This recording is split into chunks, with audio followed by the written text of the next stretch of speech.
Right, ఇది ముచ్చట చెప్పుకోవాలి. ఇది సవాల హీటు. అసెంబ్లీలో కాంగ్రెస్, ప్రెస్ క్లబ్లో బీఆర్ఎస్. ఉద్యోగాల భర్తీ, రైతు సంక్షేమం, ఏపీ నీళ్ల దోపిడీపై చర్చకు రావాలంటూ సవాళ్ళు ప్రతి సవాళ్ళు. చర్చిద్దామంటూ ప్రెస్ క్లబ్కు వెళ్ళిన కేటీఆర్, బీఆర్ఎస్ లీడర్లు. సీఎం రేవంత్ కోసం అంటూ కుర్చీ ఏర్పాటు. అదే సమయంలో అసెంబ్లీకి పీసీసీ చీఫ్ మహేష్ కుమార్ గౌడ్, కాంగ్రెస్ నేతలు. చర్చకు రమ్మన్నది నిన్ను కాదు, మీ నాయనను. పీసీసీ చీఫ్ అసెంబ్లీకి రమ్మంటే తప్పించుకు తిరుగుతున్నారని ఫైర్. అధికార ప్రతిపక్షాల మధ్య సవాల వార్ ముదిరింది. ఉద్యోగాల భర్తీ, రైతు సంక్షేమము, ఏపీ నీళ్ల దోపిడీపై చర్చకు రావాలంటూ ఇటు కాంగ్రెస్ అటు బీఆర్ఎస్ పార్టీలు సవాలు ప్రత్యక్ష సవాలుతో రాజకీయ వాతావరణం వేడెక్కింది. ఈ అంశంపై చర్చించేందుకు అసెంబ్లీకి రావాలంటూ బీఆర్ఎస్ చీఫ్ కేసీఆర్కు ఎల్బీ స్టేడియంలో నిర్వహించిన కాంగ్రెస్ సభలో సీఎం రేవంత్ రెడ్డి సవాల్ విసిరారు. దీనికి బీఆర్ఎస్ వర్కింగ్ ప్రెసిడెంట్ కేటీఆర్ స్పందించి చర్చకు కేసీఆర్ అక్కర్లేదు, నేను చాలని అన్నారు. ఆ అంశంపై చర్చించేందుకు సోమాజిగూడ ప్రెస్ క్లబ్కు రావాలని సీఎం రేవంత్ రెడ్డికి సవాల్ విసిరారు.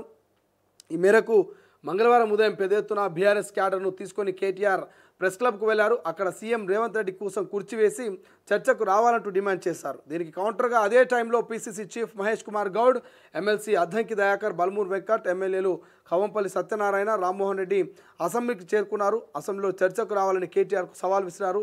అసెంబ్లీలో చర్చకు రమ్మంటే బీఆర్ఎస్ నేతలు తప్పించుకు తిరుగుతున్నారంటూ ఫైర్ అయ్యారు. ఇక కేటీఆర్కు కాంగ్రెస్ కౌంటర్. ఉదయం 10 గంటల నుంచే బీఆర్ఎస్ నేతలు సోమాజిగూడ ప్రెస్ క్లబ్కు చేరుకోవడం ప్రారంభించారు. అక్కడ ఉద్రిక్త వాతావరణం నెలకొనడంతో పెద్ద ఎత్తున పోలీసులు మోహరించినట్టు మనకు వార్త కనిపిస్తుంది. ఇక్కడ ప్రతిపక్ష నేత హోదా తెచ్చుకో, చర్చకు సిద్ధమంటూ మంత్రి పొన్నం ప్రభాకర్ కామెంటు. కేటీఆర్ చిల్లర వేషాలు మానుకో అంటూ అద్దంకి దయాకరు. సెకండ్ బెంచ్ లీడర్లు మనం తేల్చుకుందామంటూ మాజీ ఎమ్మెల్యే జగ్గారెడ్డి. ఇక ఇక్కడ చూడండి, నిన్న గమ్మత్ అనిపించినటువంటి ముచ్చట ఏంటంటే, మనం పోలు కూడా పెట్టాం, అది కూడా చూపిద్దాం ఒకసారి. మనం ఏం పెట్టినాం పోలు? తెలంగాణ ప్రజల్ని అడిగినాం. తెలంగాణ ప్రజల్ని ఏమని అడిగినాం? చర్చ ఎక్కడ జరపాలని అడుగుతున్నాం.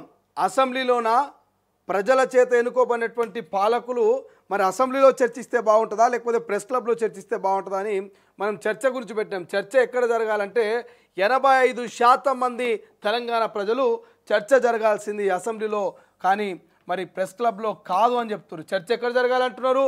అసెంబ్లీ వేదికగా చర్చ జరగాలంటున్నారు. అది అధికార పార్టీ అయినా ప్రతిపక్ష పార్టీ బీఆర్ఎస్ అయినా చర్చ జరపాల్సింది మరి ఎక్కడ అంటే అసెంబ్లీలో అని చెప్తున్నారు. మరి తెలంగాణ ప్రజలు కూడా తేల్చేసారు, అసెంబ్లీలో చర్చ జరపాలంటారు. కాంగ్రెస్ కూడా అసెంబ్లీలో చర్చ జరపాలంటారు. ఒక కామెంట్ వచ్చింది, దాన్ని చూసే ప్రయత్నం చేద్దాం. సో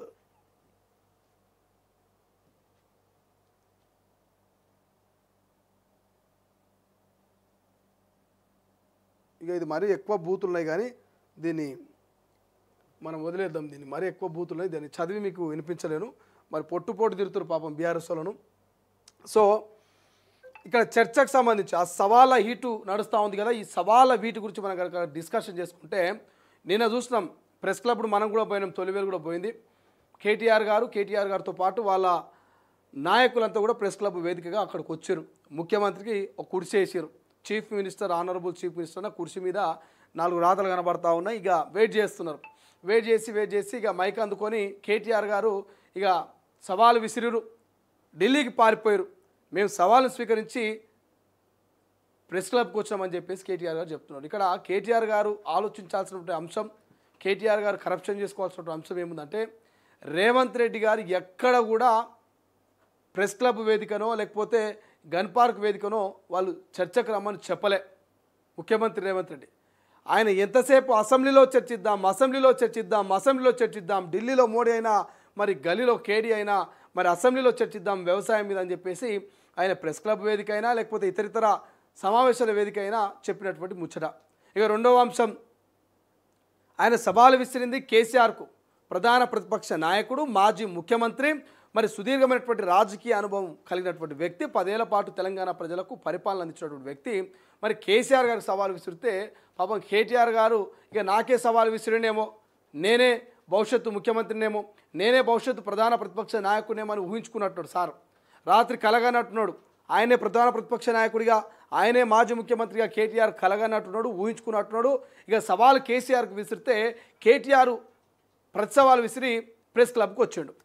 ఇది ఎంతవరకు న్యాయం? అయితే అవుతుందని చెప్పాలి, కాకపోతే కాదని చెప్పాలి. అంతేనాక తెలంగాణలో అంటారు నీతో అవుతుందా కాదా అయితే అవుతుందని చెప్పు కాకపోతే కాదని చెప్పు అంతేగాని అయితే అయిందని కాదని కాందని అయిందని చెప్తే తెలంగాణ ప్రజలు పిచ్చోళ్ళు అనుకుంటారు. సో అట్లా ఇప్పుడు కేటీఆర్ గారు కూడా వస్తే అసెంబ్లీలో వచ్చి డిస్కషన్ చేస్తానని చెప్పాలి, లేకపోతే లేదని చెప్పాలి. ఇటు అసెంబ్లీకి రాకుండా ప్రెస్ క్లబ్కి పోయి కూర్చున్నాడు. వీళ్ళు కాంగ్రెస్లో ఏమి తక్కువనా? ప్రజల చేత ఎన్నుకోబడినటువంటి ఒక ఎమ్మెల్యేవు మరి దమ్ము ధైర్యం ఉంటే ప్రెస్ క్లబ్లో కాదు మీరు అసెంబ్లీలో డిస్కషన్ పెట్టండి. అసలు ఇంకో అంశం ఏంటంటే డిస్కషన్కు రావాల్సింది సవాలు స్వీకరించాల్సింది కేటీఆర్ కాదు కేసీఆర్ అని చెప్తున్నారు వాళ్ళు. అంటే అసలు లెక్కనే చేస్తలేరు కేటీఆర్ను అధికార కాంగ్రెస్ పార్టీలు. అరే కాంగ్రెస్ పార్టీ దాకా ఎందుకు పోయిరా? కల్వకుట్ల కవితమ్మ లెక్క చేస్తలేదు అన్నను రామన్నను సొంత చెల్లెమ్మ లెక్క చేస్తలేదు అన్న.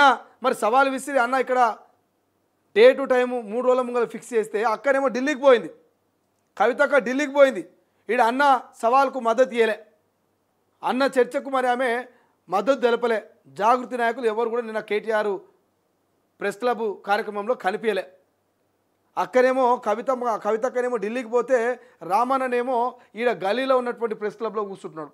అక్క తెలంగాణ ప్రజల కోసం కొట్లాడితే అన్ననేమో తన సొంత వ్యక్తిత్వాన్ని కాపాడుకోవడం కోసం భవిష్యత్తు ముఖ్యమంత్రికి అవ్వాలన్నటువంటి ఆకాంక్ష కోసం ఇక్కడ గలీలో కష్టపడుతున్నాడు. సో ఇద్దరి మధ్య వ్యత్యాసం చూడురి, 2 పార్టీల మధ్య వ్యత్యాసం చూడురి. అధికార కాంగ్రెస్ పార్టీ మేము ఎప్పుడైనా సిద్ధంగా ఉన్నాం అసెంబ్లీలో చర్చిస్తా అని చెప్తున్నారు. బట్ వీళ్ళేమో అసెంబ్లీ కాదు ప్రెస్ క్లబ్లో చర్చిద్దామని వీళ్ళు అంటున్నారు. అంటే అసెంబ్లీ అంటే భయం పుట్టుకున్నట్టున్నది పాపం. అసెంబ్లీ అంటే ప్రతిపక్షాలకు భయం పుట్టుకున్నట్టు కనబడుతున్నది. మరి ఇప్పటికైనా అసెంబ్లీలో మీకు చర్చకు సిద్ధమని చెప్పేసి మరోసారి సవాల్ను స్వీకరించి మరి డేట్ ఫిక్స్ చేస్తో లేదో బీఆర్ఎస్ పార్టీ చూడాల్సినటువంటి అవసరం లేదు. తెలంగాణ ప్రజలు కూడా అదే కోరుకుంటున్నారు. దమ్ము ధైర్యం ఉంటే అసెంబ్లీలో చర్చకు పోండి అని చెప్పేసి తెలంగాణ ప్రజలు చెప్తున్నారు. ఇంతకంటే ఇంకేముంటుంది? తెలంగాణ ప్రజల నిర్ణయం కంటే ఇంకేం నిర్ణయం ఉంటుంది? మీరు పెట్టాల్సింది ప్రెస్ క్లబ్లో కాదు అసెంబ్లీలో అని తెలంగాణ ప్రజలే చెప్తున్నారు, కాంగ్రెస్ పార్టీ కాదు. తెలంగాణ ప్రజలు చెప్తున్నారు, ఇద్దరికి చెప్తున్నారు. చూద్దాం మరి ఏం చేస్తారో.